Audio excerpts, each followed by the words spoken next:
안녕하세요. 오늘 여러분과 함께 아주 오래되고 또 강렬한 이야기 속으로 한번 들어가 볼까 합니다. 네, 어떤 이야기인가요? 바로 성경 창세기 19장 소돔과 고모라 이야기인데요. 아, 그 유명한 이야기군요. 네, 근데 오늘은 좀 특별한 렌즈를 통해 보려고 해요. 매튜 헨리라는 17세기 아주 유명한 주석가의 해설을 길잡이 삼아서요. 매튜 헨리 주석이요. 깊이가 있겠네요? 네, 맞아요. 이 익숙한 이야기 속에 숨겨진 의미들을 함께 파헤쳐 보는 거죠. 마치 오래된 지도를 들고 보물 찾듯이 헨리의 통찰을 따라가 보겠습니다. 좋습니다. 창세기 19장은 정말 극적인 사건들로 가득하죠. 롯이라는 인물을 중심으로 뭐랄까 의로움과 타락, 하나님의 심판과 자비, 또 인간의 그 예측 불가능한 연약함까지 정말 많은 주제가 담겨 있어요. 맞아요. 매튜 헨리는 이 모든 주제들을 아주 면밀하게 다루는데요. 오늘 저희는 헨리의 시선을 따라서 이 복잡한 이야기를 한꺼풀씩 벗겨내면서 그 핵심 통찰들을 여러분과 함께 나눠보려고 합니다. 좋습니다. 그럼 바로 시작해 볼까요? 이야기는 두 천사가 저녁 무렵 소돔에 도착하는 장면으로 시작하죠. 헨리는 이들이 혹시 아브라함을 방문했던 그 천사들이라고 보나요? 네, 헨리는 그 세 명 중 둘이었을 가능성이 높다고 봐요. 근데 흥미로운 점은 그 극도로 타락한 도시 소돔 안에서도 이 천사들이 곧바로 의인 롯을 알아보고 찾아갔다는 겁니다. 아, 타락한 도시 속 유일한 의인을 바로 찾아낸 거군요. 헨리는 롯의 어떤 모습에서 그가 소돔 사람들과 달랐다고 보았을까요? 헨리는 롯의 몇 가지 행동에 주목하는데요. 먼저 다른 사람들이 아마 방탕하게 먹고 마시고 있을 그 저녁 시간에 롯은 성문에 앉아 있었다는 점이에요. 창세기 19장 1절이죠. 성문에 앉아 있었다. 그게 특별한 건가요?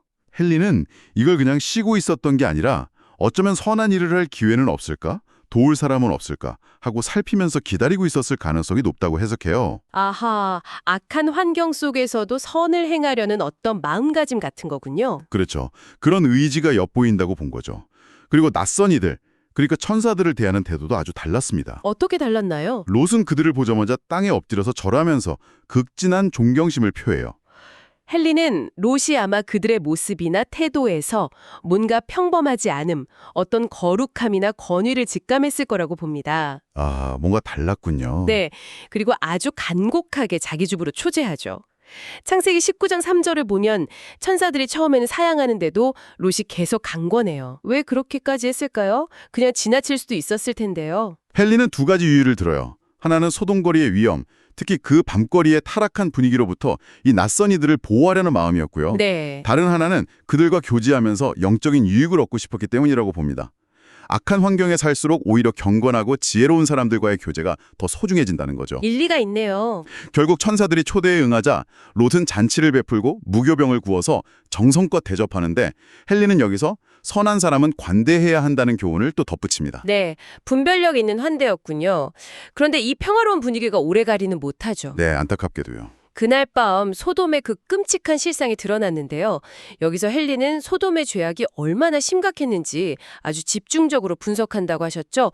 어떤 점들을 특히 강조하나요? 헨리는 소돔의 타락이 뭐랄까 총체적이었다는 점을 여러 각도에서 지적합니다.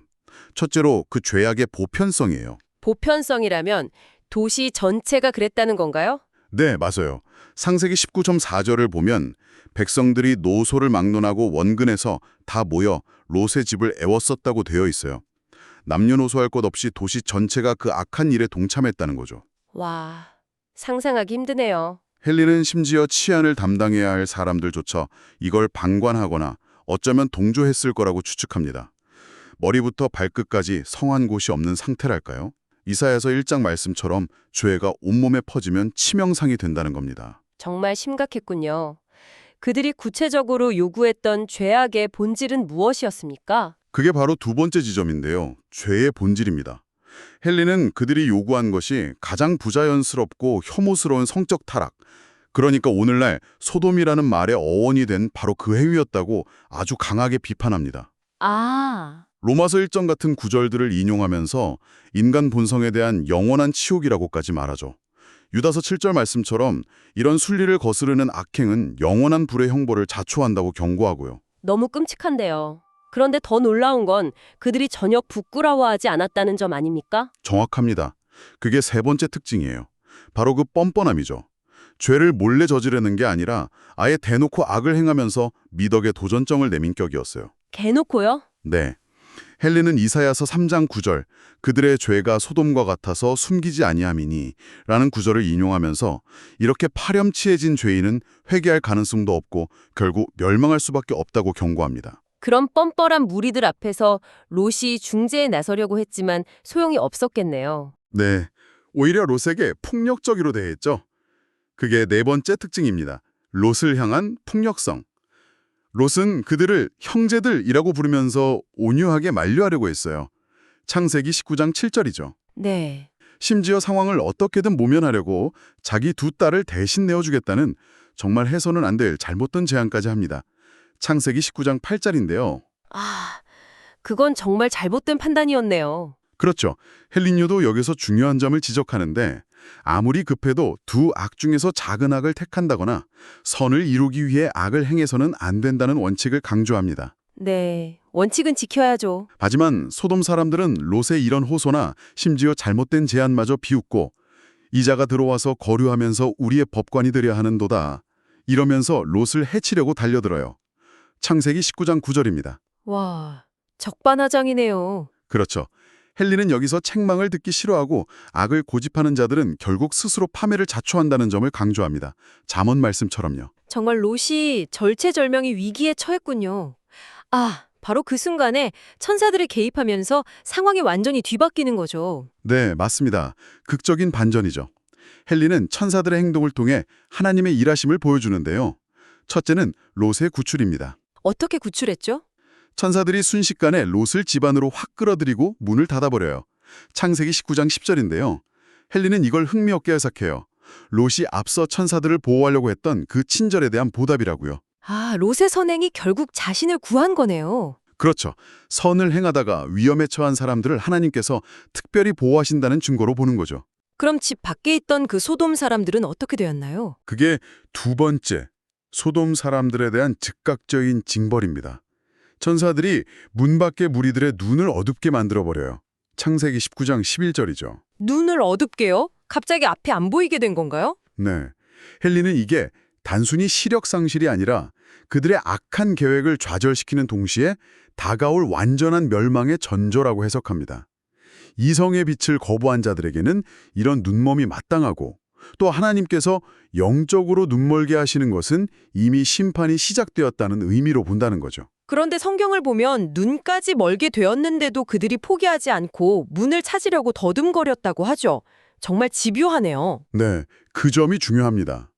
눈이 멀었음에도 문을 찾으려고 애썼다는 것은 어떤 외부적인 심판만으로는 그들의 그 완악한 마음 자체를 바꿀 수 없다는 것을 보여준다고 헬레는 지적해요. 그만큼 죄에 깊이 빠져 있었다는 반증이죠. 정말 희망이 없어 보이는 상황이네요. 이제 천사들이 롯에게 탈출을 지시하는 거죠? 네, 그렇습니다. 세 번째는 탈출의 긴급성이에요. 천사들이 분명히 말합니다. 이 성에 대한 부르짖음이 여호와 앞에 크므로 여호와께서 이곳을 멸하시려고 우리를 보내셨다. 우리가 멸할 것이다. 창세기 19장 13절입니다. 멸망을 예고한 거군요. 네. 그러면서 롯에게 속한 다른 가족이나 친척이 있다면 다 데리고 빨리 나가라고 하죠. 창세기 19장 12절인데요. 헬리는 여기서 두 가지 중요한 점을 발견합니다. 하나는 내 가족과 이웃의 구원을 위해 힘써야 할 책임감이고요. 네? 다른 하나는 의로운 한 사람, 즉 롯과의 관계가 어쩌면 악한 이들에게도 구원의 기회가 될 수 있다는 점입니다.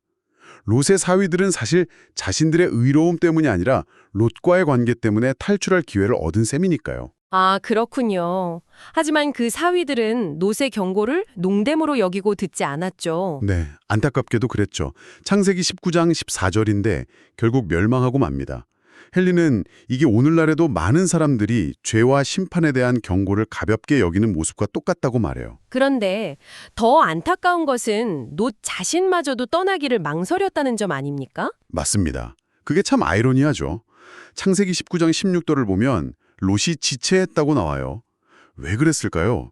소돔에 두고 온 재산이나 삶의 터전에 미련이 남았던 걸까요? 그럴 수도 있겠네요. 결국 천사들이 롯과 그의 아내 두 딸의 손을 강제로 잡아 이끌어내는데 성경은 그 이유를 여호와께서 그에게 자비를 더하심이었더라 라고 기록합니다. 아, 하나님의 자비 때문이었군요. 네, 헨리는 이 구조를 통해 구원은 전적으로 우리의 어떤 노력이나 자격이 아니라 하나님의 자비와 능력에 달린 것이라는 점, 그리고 우리의 망설임과 미련이 자칫 우리를 파멸로 이끌 수 있다는 점을 강하게 경고합니다. 정말 아슬아슬한 구출이었네요. 그렇게 탈출하면서 받은 구체적인 명령은 무엇이었죠? 네 번째는 바로 도피 명령입니다. 창세기 19장 17절에 아주 명확하게 나오죠. 도망하여 생명을 보존하라. 돌아보거나 들에 머물지 말고 산으로 도망하여 멸망함을 면하라. 돌아보지 말고 들에 머물지도 말고 산으로 가라. 네, 헨리는 이 명령에 아주 깊은 영적인 의미가 담겨 있다고 봐요. 돌아보지 말라는 것은 과거의 죄악된 삶으로 다시 돌아가지 말라는 경고고요. 네. 들에 머물지 말라는 것은 세상적인 안락함이나 가치에 안주하지 말라는 촉구고요. 그리고 산으로 도망하라 라는 것은 궁극적인 피난처이신 그리스도와 영원한 하늘나라를 향해 끊임없이 나아가라는 명령으로 해석하는 거죠. 아, 영적인 의미가 깊군요. 그런데 롯은 이 명확한 명령에도 불구하고 또다시 망설이며 하나님과 협상을 시도하죠. 산 대신 가까운 작은 성으로 가게 해달라고요. 맞습니다. 롯이 또 여기서 연약함을 보이죠. 산까지 갈 힘이 없고 거기서 재앙을 만나 죽을까 두렵다면서 창세기 19장 19절 대신 아주 가깝고 작은 성읍 창세기 19장 20절이니 그곳으로 피하게 해달라고 간청합니다. 그 성이 원래 이름이 벨라였는데 롯 때문에 소알, 즉 작다는 이름으로 불리게 된 거죠. 네, 맞아요. 헨리는 이것을 롯의 믿음의 연약함으로 봅니다. 소돔의 그 무시무시한 멸망에서 건져주신 하나님의 능력이 산까지 안전하게 인도하실 것을 온전히 신뢰하지 못한 거죠. 작은 성읍이라는 말 속에는 어쩌면 여기는 소돔보다는 좀 덜 악하지 않을까 하는 어떤 타협적인 생각도 숨어 있었을지 모릅니다. 자신의 판단과 두려움을 하나님의 병령보다 앞세운 셈인데 그런데 하나님의 반응은 정말 놀라웠어요. 정말 그렇죠. 하나님은 롯의 이 연약한 간청마저도 들어주십니다.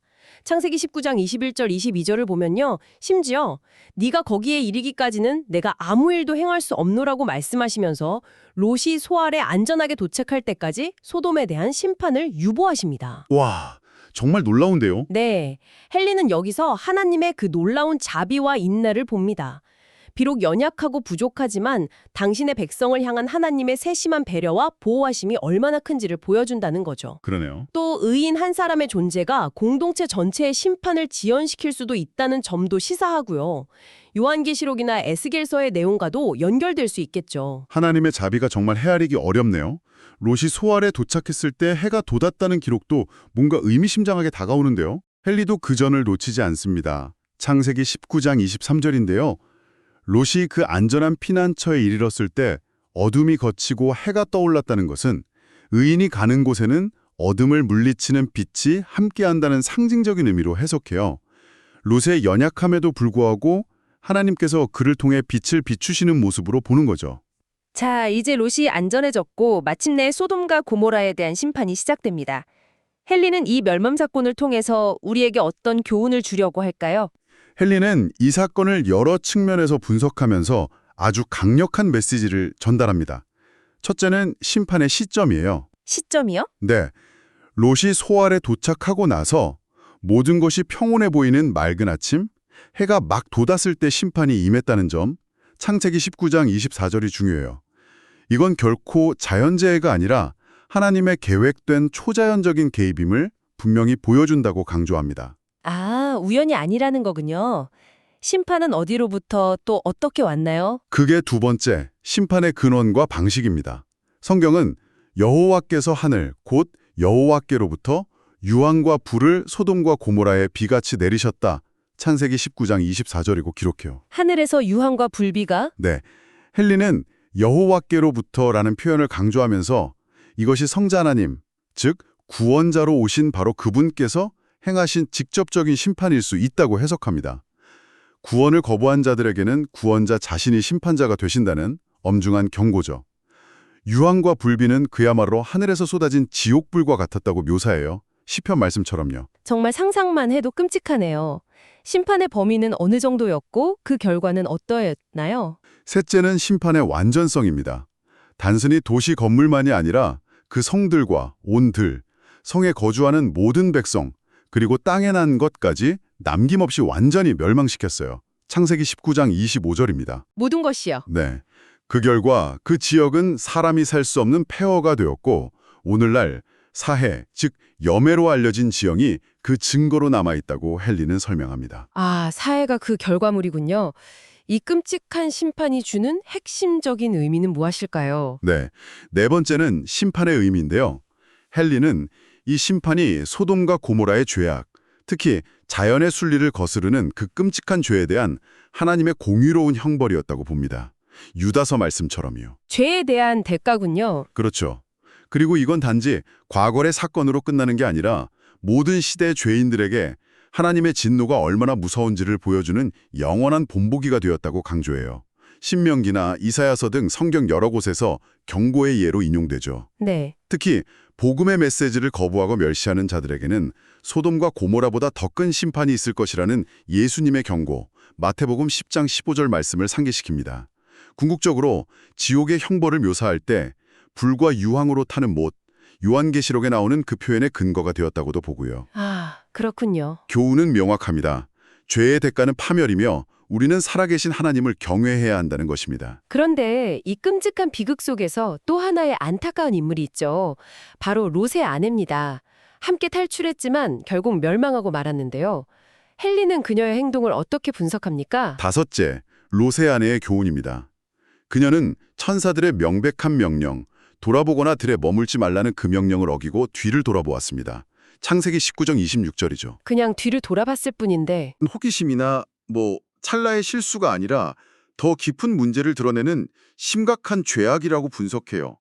왜냐하면 그 행동 속에는 하나님의 명령에 대한 명백한 불순종, 또 소돔이 정말 멸망할까 하는 불신, 그리고 무엇보다도 소돔에 두고 온 세상적인 것들, 집이나 재산, 이웃 같은 것들에 대한 미련과 애착이 담겨 있기 때문이라는 거죠. 아, 마음이 거기에 있었던 거군요. 그렇죠. 예수님께서도 훗날 롯의 철을 기억하라, 누가복음 17장 32절로 경고하신 것은 바로 이 때문입니다. 헨리는 뒤를 돌아보는 것은 마음이 이미 세상을 향하고 있다는 증거이며 이는 결국 영적인 파멸로 이어진다고 경고합니다. 그 결과는 너무나 비참했죠. 소금 기둥이 되는 즉각적인 심판. 그렇습니다. 그녀는 그 자리에서 굳어 소금 기둥이 되고 맙니다. 헨리는 이 사건을 통해 우리가 하나님의 두 가지 속성, 즉 롯을 향한 인자하심과 그의 아내를 향한 준엄하심을 동시에 보아야 한다고 강조해요. 로마서 11장 22절 말씀처럼요. 인자하심과 준엄하심. 네, 의인의 가족이라는 특권이 불순종의 결과를 막아주지는 못한다는 겁니다. 따라서 우리는 롯의 아내의 운명을 기억하면서 과거의 죄나 세상의 미련에 얽매이지 말고 오직 앞을 향해, 목표를 향해 달려가야 한다고 역설합니다. 빌립보서 말씀처럼요. 네, 정말 중요한 교훈이네요. 한편 이 모든 과정을 지켜본 또 다른 인물이 있었습니다. 바로 아브라함인데요. 헨리는 아브라함의 반응에서 어떤 점을 주목하나요? 마지막으로 아브라함의 관점입니다. 다음 날 아침 아브라함은 자신이 소돔을 위해 중보기도했던 바로 그 장소에 가서 멸망의 현장을 바라봅니다. 창세기 19장 27절 28절인데요. 기도의 결과를 확인하러 간 걸까요? 헨리는 단순히 결과를 확인하러 갔다기보다는 하나님의 심판이 얼마나 두렵고 공의로운지를 목격하면서 겸손히 그분의 주권을 인정하는 태도를 보였다고 해석해요. 마치 요한계시록에서 하나님의 심판 후에 울려 퍼지는 할렐루야처럼 말이죠. 아, 동시에 아주 중요한 것은 하나님께서 아브라함을 기억하사 롯을 그 엎으시는 중에서 내보내셨다는 기록입니다. 창세기 19장 29절이죠. 아브라함의 기억하셨다는군요. 네. 헨리는 이를 통해 하나님께서 당신의 백성의 기도를 결코 잊지 않으시며 의인의 중보기도가 얼마나 큰 힘을 발휘하는지를 다시 한번 확인시켜준다고 말합니다. 극적인 구출과 끔찍한 열망, 그리고 그 속에서 드러난 하나님의 자비와 공의. 정말 많은 생각을 하게 만드는 이야기입니다. 그런데 안타깝게도 롯의 이야기는 여기서 끝나지 않고 좀 더 어두운 방향으로 흘러가죠. 구원받은 이후에 롯에게 무슨 일이 벌어집니까? 네. 롯의 마지막 이야기는 참으로 비극적이고 또 교훈적입니다. 헨리는 몇 가지 단계로 설명을 하는데요. 먼저 소알에서의 두려움입니다. 소알에서요? 거기는 피난처 아니었나? 네. 롯이 그토록 원했던 피난처였는데 거기서도 불안을 느꼈는지 결국 그곳을 떠나 산속의 굴에 두 딸과 함께 거주하게 됩니다. 창세기 19장 30절이에요. 왜 그랬을까요? 헨리는 롯이 소알마저도 소돔처럼 악하다는 것을 깨달았거나 아니면 자신이 하나님의 명령, 즉 산으로 가라는 명령을 어기고 택한 곳이기 때문에 마음의 평안을 얻지 못했을 것이라고 추측합니다. 아, 여기서 헨리는 또 롯이 왜 삼촌 아브라함에게 돌아가지 않았을까 하는 의문을 던지기도 해요. 결국 한때 소돔 근처에 그 기름진 땅을 탐했던 그가 이제는 외딴 산골에 좁은 굴에 숨어 살게 된 것은 세상적인 이익을 좇아서 하나님 백성과의 교제를 멀리한 결과일 수도 있다고 해석합니다. 고립되고 불안정한 상황이 결국 더 큰 비극을 낳게 되는군요. 딸들의 계획은 정말 충격적입니다. 그렇습니다.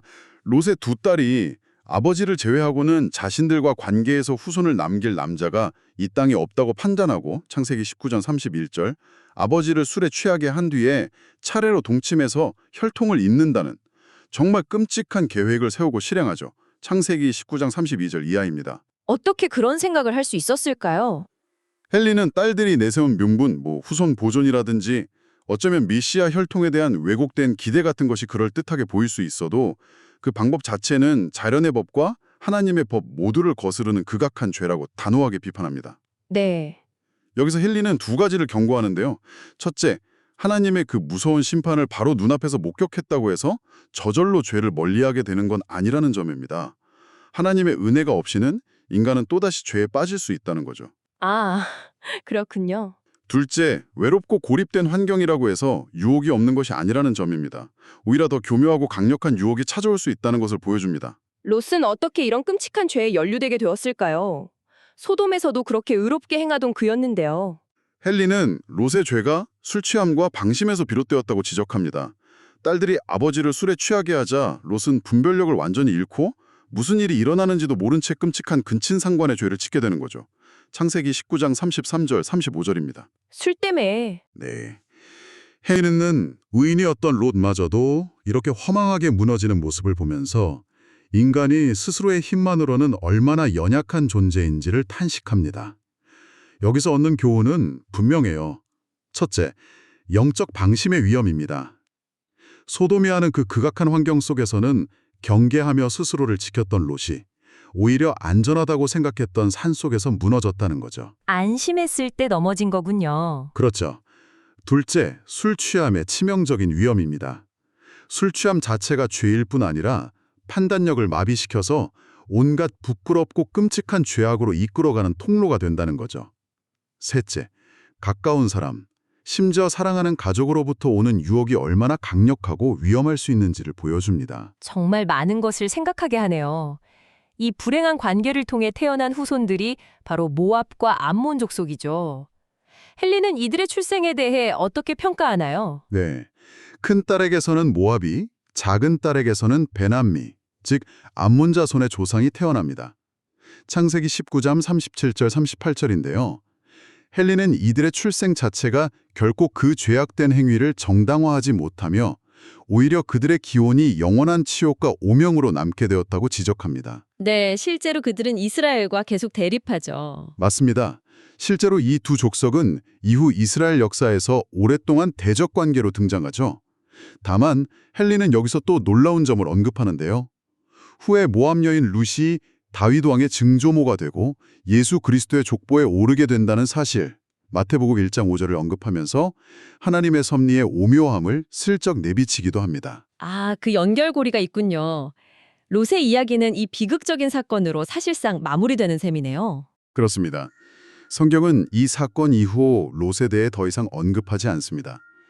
헨리는 롯이 나중에 자신의 죄를 깨닫고 회개했을 것이라고 믿기는 하지만 그의 인생 이야기가 이렇게 수치스러운 사건으로 끝맺는다는 사실 자체에 주목해요. 네. 이는 술 취함과 방심이 한때 존경받았던 의인의 이름마저도 사람들의 기억 속에서 부끄러움과 망각 속으로 사라지게 만들 수 있다는 강력한 경고라고 해석합니다. 오늘 매튜 헨리의 깊이 있는 해설을 통해 창세기 19장 소돔과 고모라 그리고 롯의 이야기를 정말 입체적으로 살펴본 것 같습니다.